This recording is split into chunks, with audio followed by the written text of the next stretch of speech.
поддержки регионов, прежде всего регионов юга России, то должен сказать, что она осуществляется в масштабах, которые гораздо больше, чем поддержка других регионов Российской Федерации.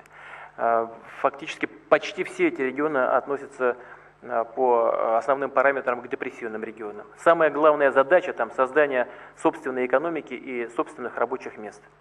Это в значительной степени будет зависеть от самих субъектов Российской Федерации на юге России.